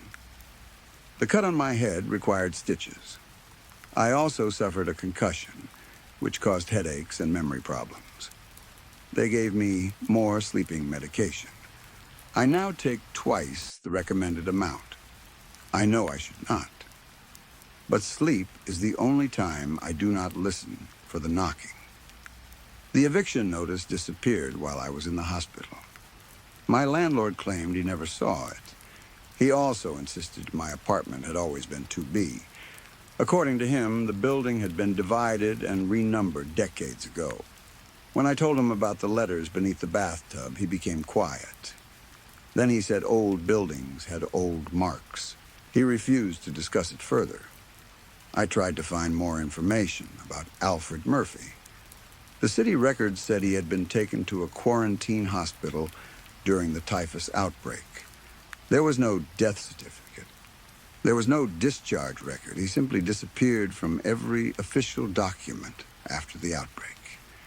The final entry beside his name said, "Temporary removal." Maybe he survived. Maybe he spent more than 100 years trying to come home. I considered moving. I even looked at other apartments. Then I saw the rent.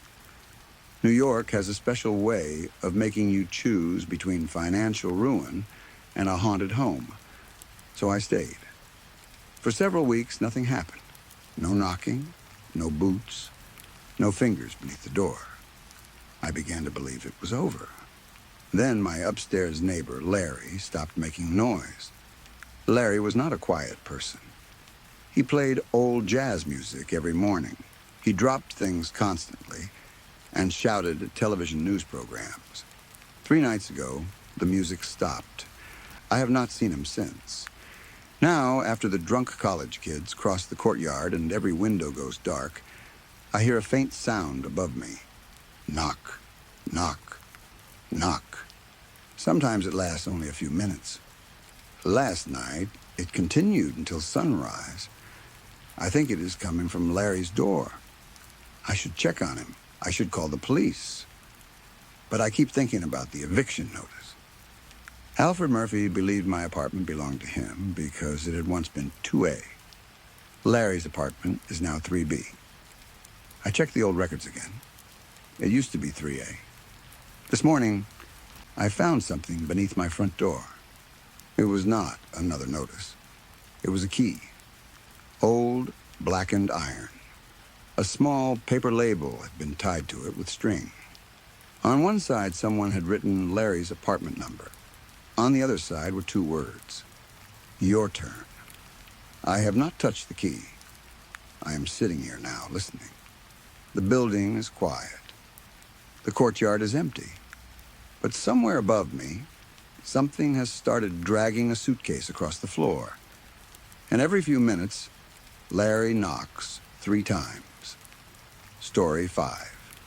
Lately, I have been taking almost any job I can find around the city.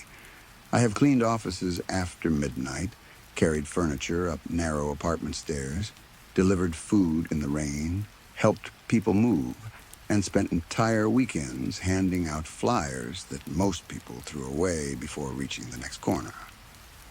I need 3,000 euros. I would rather not explain exactly why. It is not anything illegal, and I do not owe money to dangerous people. It is a personal situation, one that has been hanging over me for months. 3,000 euros would solve it, or at least give me enough time to breathe. The problem is that saving that much money is difficult when most of what you earn disappears into rent, food, transportation, and bills. My regular income was not enough, so I began searching for temporary work wherever I could find it. That was how I found the job at the Korean bar. The advertisement was short and badly written.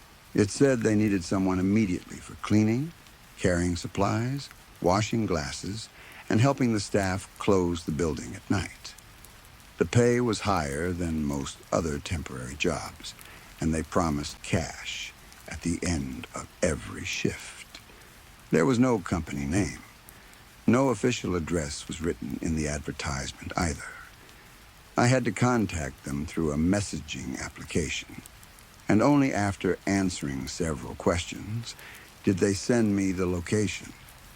The place was in Koreatown, hidden behind a restaurant on a crowded street. The front looked ordinary during the day. There was a narrow door beside a grocery store, with no sign above it and no windows at eye level. The bar itself was underground. A steep staircase led into a basement with low ceilings, dark red walls, and several private rooms. The customers entered through the front, but the staff used hallways and doors that passed through other parts of the building. It was clearly not a legal business. They served alcohol without proper records, accepted mostly cash, and kept the music low so people outside would not hear it. Some customers smoked inside even though it was forbidden. The manager kept two different notebooks, one for real payments and one that he said was for inspections. I should have left as soon as I understood what kind of place it was, but the pay was good. That was all I cared about. I told myself I was only washing glasses and cleaning floors. Whatever illegal things the owners were doing had nothing to do with me. I needed the money, and I was not in a position to be too careful. I worked there for several days. Most of the staff did not speak much to me. They were polite enough, but everyone seemed nervous. They watched the doors constantly and became silent whenever a stranger entered. The manager was a thin man with tired eyes who always seemed to be sweating, even though the basement was cold.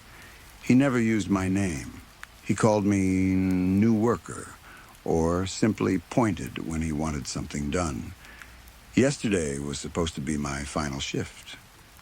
When I arrived, the manager pulled me aside and told me they could no longer keep me. "Accounting problem?" he said. I knew what he meant. There were no official records showing that I worked there, and apparently someone had started asking questions. He said it was safer if I stopped coming. I asked whether I would still be paid for the hours I had already worked. He promised I would receive everything at the end of the night. That was the only reason I stayed until closing. If they had not owed me money, I would have walked out immediately. Instead, I worked until 11 o'clock, cleaning tables and carrying empty bottles into a storage area. By 10:30, most of the customers had left. The last group stayed in one of the private rooms, talking loudly and singing along with the music. The staff became impatient, standing outside the door and checking the time. The city had a midnight curfew. The streets were supposed to be empty by then, and anyone still outside could be questioned by police. Most businesses closed early enough for their employees to get home before midnight. The bar could not afford attention from the authorities, so the manager finally told the remaining customers they had to leave. By 11, the music was off. The rooms looked different without customers. During working hours, the low lights and noise made the place feel busy. Once everything became silent, the basement felt cold and abandoned. One by one, the staff members collected their things and left. The manager counted my money in the back office. He placed the cash in an envelope and handed it to me without asking me to sign anything. "That is everything," he said. I counted it quickly. It was less than I expected, but I was too tired to argue. The manager told me the side exit would remain open for another few minutes. Then he left through the main entrance with 2 other workers. I went toward the staff locker room to change clothes. Getting there required walking through a part of the basement that customers never saw. The staff room was behind the kitchen. Beyond that was a narrow hallway with exposed pipes and concrete walls. At the end of the hallway, another door led to a changing area filled with old metal lockers. The building seemed much larger underground than it appeared from outside. There were doors everywhere. Some opened into storage rooms. Others were locked. One had no handle at all, only a flat piece of metal where the lock should have been. I had asked another worker about that door once. He told me not to worry about it. That answer had not helped. I changed into my regular clothes, placed my work shirt inside my bag, and checked the time. It was already past 11. The last bus I could take would arrive soon, but I was exhausted and did not want to stand outside waiting. I decided to order a taxi instead, even though it would cost more. As I reached into my pocket for my phone, I realized my charger was missing. Then I remembered leaving it on the counter near the entrance. I had charged my phone during the shift because the battery was nearly dead. In my hurry to change, I had left the charger plugged into the wall. For a moment, I considered leaving it. It was not expensive, but I did not want to buy another one. More importantly, my phone battery was still low and I needed it for work. I also remembered placing my envelope of money beside the charger while I changed. That made the decision easy. I hurried back. Most of the lights had already been switched off. There was an electrical panel near the kitchen where the staff could turn on the basement lights. But I did not want to waste time figuring out which switches controlled which rooms. Instead, I used the flashlight on my phone. The narrow beam revealed only small pieces of the hallway at a time. Old pipes ran above my head. Water dripped somewhere behind the walls. My footsteps echoed through the empty building.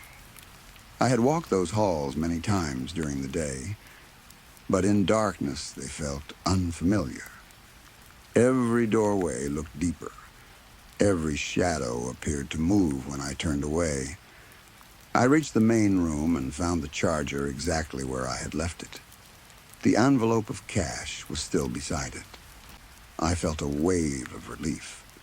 I was so tired that I might have left without either one. I put the money in the inner pocket of my jacket and wrapped the charger around my hand. Then I headed toward the staff exit. To reach it, I had to cross a large, empty room behind the main bar area. I never understood what the room had been used for. There were no tables or chairs, only a few wooden boxes stacked against the wall. The ceiling was high compared to the rest of the basement, and the floor was rough concrete. At the far end was the staff door. I had been told that the door was never locked. No one had explained why. At the time, I assumed the lock was broken. Now, remembering the place, I wonder whether there was another reason. I walked through the darkness while holding my phone in front of me. The flashlight passed over the boxes. the stained floor, and the metal handle of the exit. Nothing moved. Still, I had the strong feeling that I was not alone. I stopped once and listened. The building was silent. Then I heard a soft sound somewhere behind me. It might have been water dripping. It might have been a shoe scraping against concrete. I turned around and pointed the light toward the hallway. There was no one there. I told myself to stop being afraid. I was tired. The bar was strange, and the darkness was making my imagination work harder than it should. I reached the exit and ordered a taxi. My phone connected to the bar's Wi-Fi, which was fortunate, because the signal in the basement was poor. The application showed that a driver was nearby and would arrive in about 3 minutes. I did not want to lose the connection, so I waited by the door. Those 3 minutes felt much longer. I stood in the dark room, watching the small car symbol move across the map.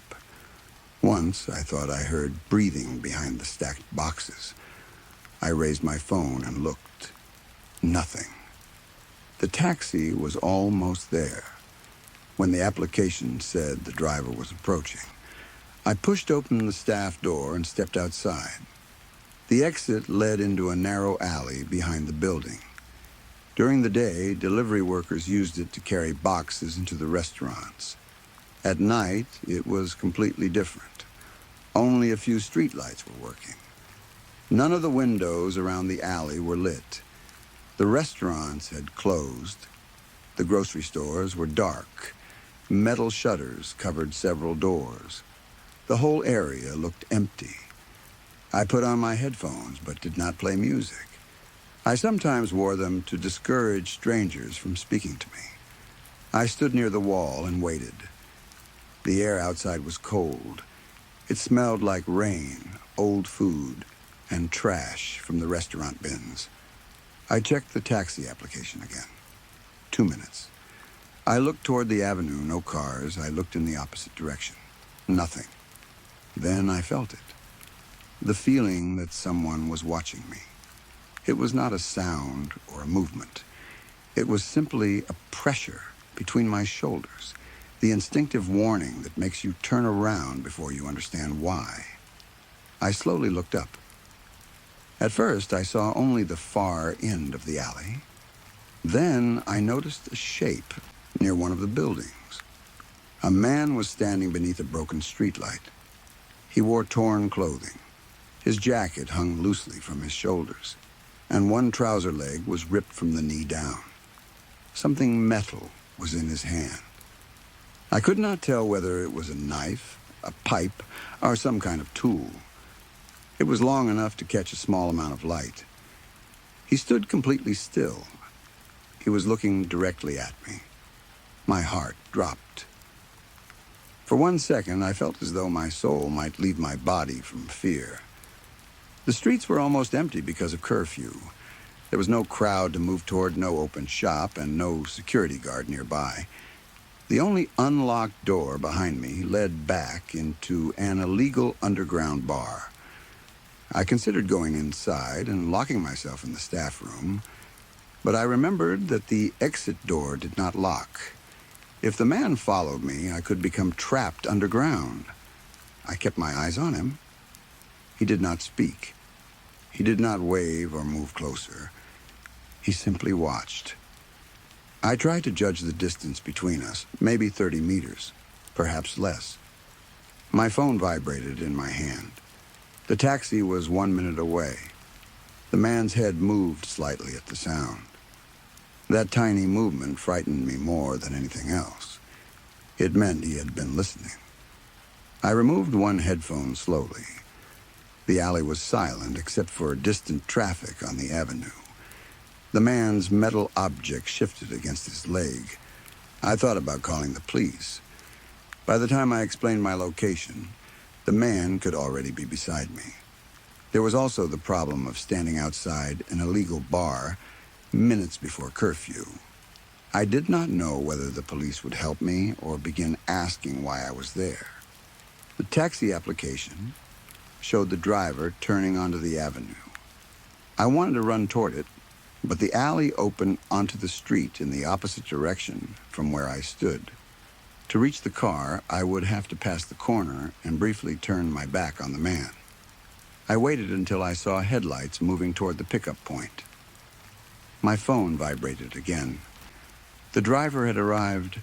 I glanced toward the avenue for less than a second. When I looked back, the man had moved. He was closer. I had not heard his footsteps. He was now standing near the middle of the alley, still holding the metal object. That was enough. I began walking quickly toward the corner. I kept my body turned slightly so I could watch him while moving. It was awkward, and I nearly tripped over a broken piece of pavement. The taxi was stopped on the avenue. I could see the driver looking toward the alley. I reached the corner. To get to the car, I had to turn my back completely. I took one last look at the man. He was still standing there. Then I turned and ran. The moment my back faced the alley, I heard footsteps. Fast footsteps. Not walking. Running. Every instinct in my body told me not to look back, but I did. The man had reached the corner. He stood partly hidden behind the wall, staring at me. His body was leaned forward as though he had stopped suddenly. The metal object hung from one hand. He was looking past me now, at the taxi driver. The driver had opened his window and was watching him. I continued running. I did not check the license plate. I did not check the driver's photograph. I opened the back door and climbed into the car. "Drive," I said. The driver turned around. "Are you the passenger who ordered—" "Please just drive. Go as fast as you can." He looked toward the alley. His expression changed. Then he locked the doors and pulled away from the curb. I sank into the seat, trying to breathe. The driver asked whether someone was following me. I told him there was a curfew and that I needed to get home before midnight. It was not a complete lie, but I think he could tell there was more to the story. My hands were shaking too badly to hide it. As we drove past the alley, I looked through the rear window. The man was walking toward the staff entrance. He did not hurry. He placed one hand on the door and opened it. The door was still unlocked. For a moment, his face turned toward the taxi. Even from that distance, I felt that he could see me. Then he stepped inside. The door closed behind him. I told the driver what had happened. I explained that I worked in the basement and that everyone else had already left. I told him the man had been waiting in the alley and carrying something metal. The driver asked whether I had called my manager. I had not. He told me I should contact the police. I said I would. The truth was that I did not know what to do. If I called the manager, he might deny that I had ever worked there. If I called the police, they would investigate the bar and perhaps blame me for being involved. More importantly, the man had entered the building. What if someone was still inside? I remembered the locked rooms in the basement. I remembered the door without a handle. I remembered the sound behind the boxes while I waited for the taxi. Had the man been outside the whole time? Or had he followed me through the building and gone out another door? The taxi driver kept checking the mirror. "You are lucky," he said quietly. I asked what he meant. He said that when he first turned onto the avenue, he saw someone standing behind me. I turned cold. I told him the man had been at the far end of the alley. The driver shook his head. "No," he said. "There was another person near the door." I asked what they looked like. He said he could not see clearly. He only saw someone tall standing in the darkness behind me. I did not tell him about the noise inside. For the rest of the ride, I kept looking behind us. No vehicle followed. We reached my street before curfew. I thanked the driver and gave him more money than the ride cost. He waited until I entered my building before leaving. I locked my apartment door, checked every room, and pushed a chair beneath the handle. I tried calling the bar manager. He did not answer. I called again. The phone went directly to voicemail. I sent a message asking whether everyone had left safely.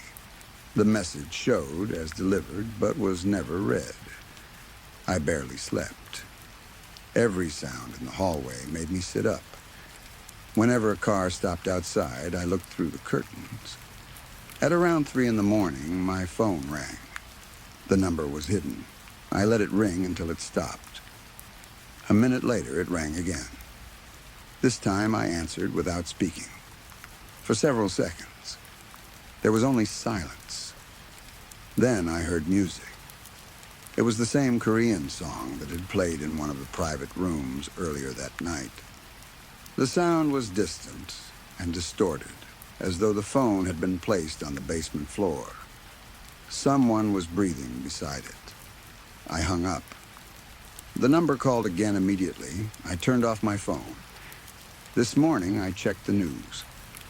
There was nothing about the bar. No report of an attack, no fire, no police investigation. I searched social media for the address and found only old photographs of the restaurant above it. The job advertisement had been deleted. I tried contacting one of the workers whose number I had saved. The message did not deliver. Around noon, I received an envelope beneath my apartment door. There was no stamp or address. Inside was the charger I had taken from the bar.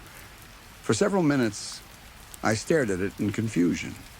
My charger was already on my desk. I checked. It was still there. The one in the envelope looked exactly the same. Same brand, same scratches, even the small piece of tape I had wrapped around the cable months ago. There was also a folded piece of paper inside. Only one sentence had been written on it. You left before we were finished closing. I do not know who the man was.